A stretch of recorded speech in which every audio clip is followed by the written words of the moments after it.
বেগুন ধোয়া হয়ে গেছে। এর আগে দেখিয়েছি যে তেল, জিরা, একটু কালো জিরা, তেজপাতা ফোড়ন দিয়েছি। মাছটাকে হালকা ভেজে তুলে রেখেছি। এবার বেগুন দেবো।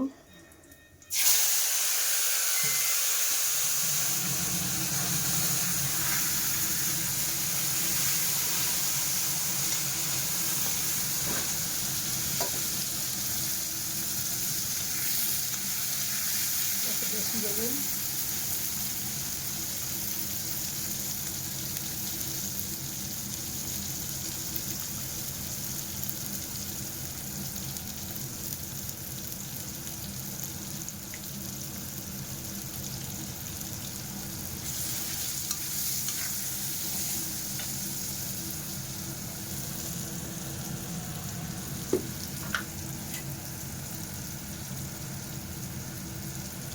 জিরা ধনে দেবো।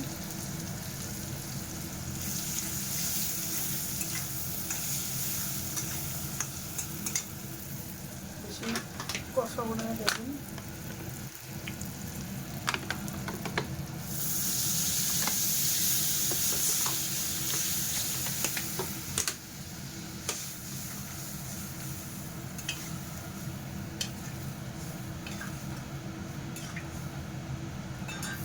এটা ফুটে উঠলে এটা লঙ্কা দেবো ছিঁড়ে, তারপর মাছ দিয়ে নামিয়ে দেবো। বন্ধুরা যদি ভালো লাগে লাইক কমেন্ট শেয়ার করবে।